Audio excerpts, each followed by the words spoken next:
In this video we're going to look at a fantastic way of expanding your knowledge of arpeggios. So if you've already started to learn arpeggios, then this will be a great way of speeding up the progress. And so rather than wasting time talking, let me zoom in and show you how to use this practice method. Now that I've zoomed in, what we're going to do now is take a look at an example of using this practice method. So for this lesson, I'm going to choose a G dominant 7th arpeggio, or G7 for short. And let's have a look at the arpeggio and then I'll show you how to create the variations. So we're going to be playing the 10th fret on the A string, which is a G note. The 9th fret on the D string, which is a B note. The 7th fret on the G string, which is a D note. The 10th fret on the G string, which is an F note. The 8th fret on the B string, which is a G note. The 7th fret on the E string, which is a B note. And finally the 10th fret on the E string, which is a D note. So we have this.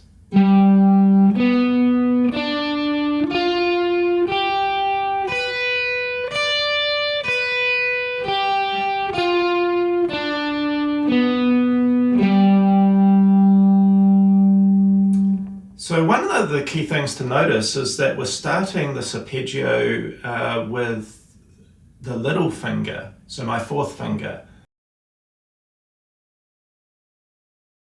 So what we're going to do now is we're going to now switch from the 4th finger to the 3rd finger, and then we're going to play the same notes in the same order, but we're going to use slightly different fingers. And what we'll end up doing is perhaps playing some of the notes in a different position on the fretboard. So I'll give you an example of how we might do this, starting with the 3rd finger. So we're going to have the same G note here. The B note's going to be played here, but we're going to use our 2nd finger. The D note is still in the same location with our 1st finger. We're going to play the F note with our 3rd finger. And then what we're going to do is we're going to play the G note on the B string with our 1st finger. And then rather than playing this B note here at the 7th fret, we're actually going to find the same note on the B string, which is the 12th fret. So those are exactly the same. And then we're going to finish with the 10th fret D note. So what we've really done is, in order to play this arpeggio starting with our 3rd finger, we kind of just changed one of the note locations. So the whole arpeggio played slowly looks like this.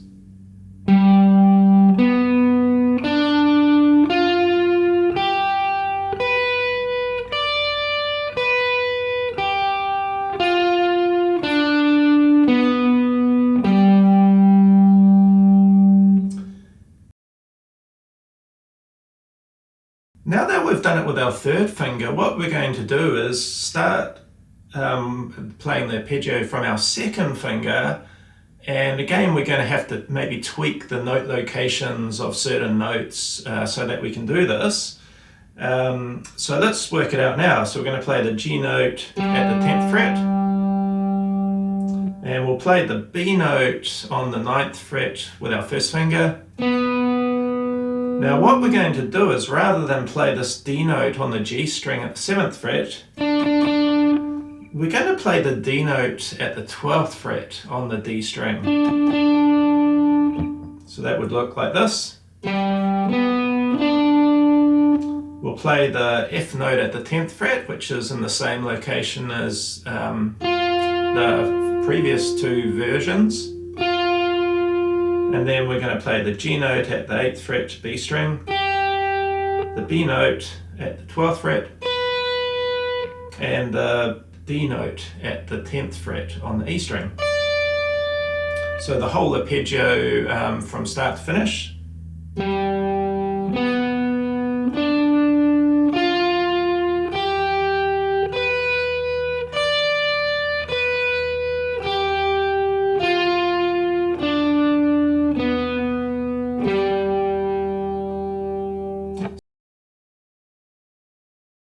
So we've done the fourth finger, the third finger, and the second finger. So let's see if we can work out a way of playing the same notes, starting with our first finger. So we'll start with our first finger on that G note. And then what we've got to do is, rather than, actually I'll take a step backwards. So for this fingering, we're probably going to have to relocate several notes. So let's work it out. So with the G note, we'll play the B note on the same string at the 14th fret. We're going to play the D note at the 12th fret on the D string. We'll play the 10th fret on the G string for the F note. And then the 12th fret for the G note. And then we'll move to the B string to play the B note. And then we'll move to the thin E string for the D note. So I'll play this one from start to finish.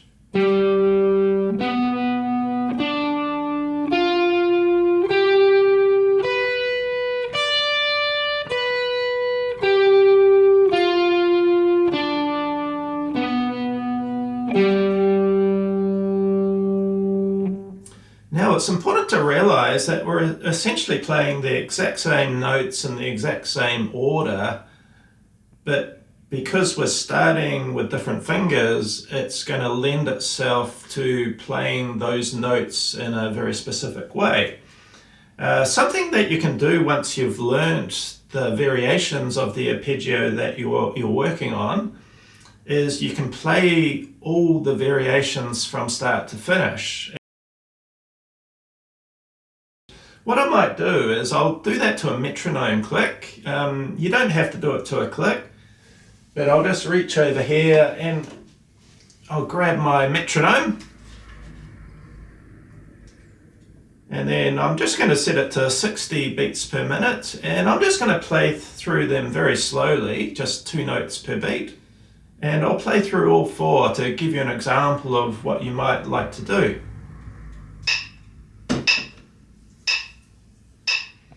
1, 2, 3, 4.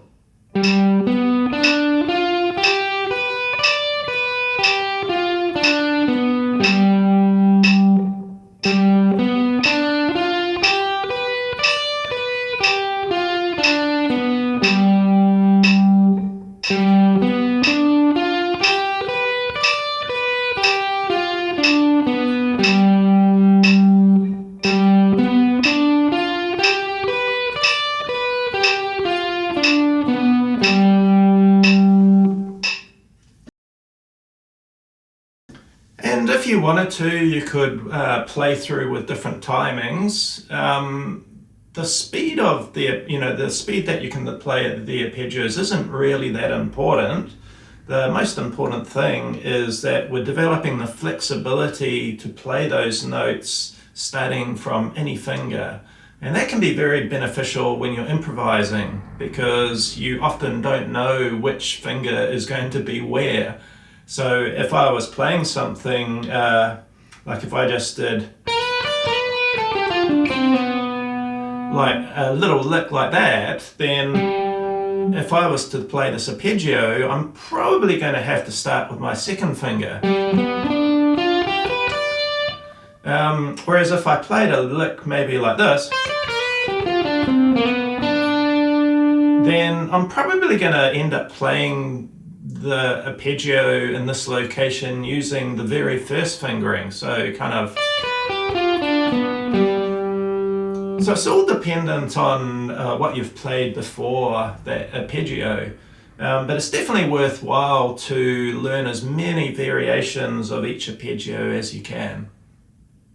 Okay, that's all for now. I hope you enjoyed this lesson. Thanks for taking the time to watch it, and I'll catch you next time.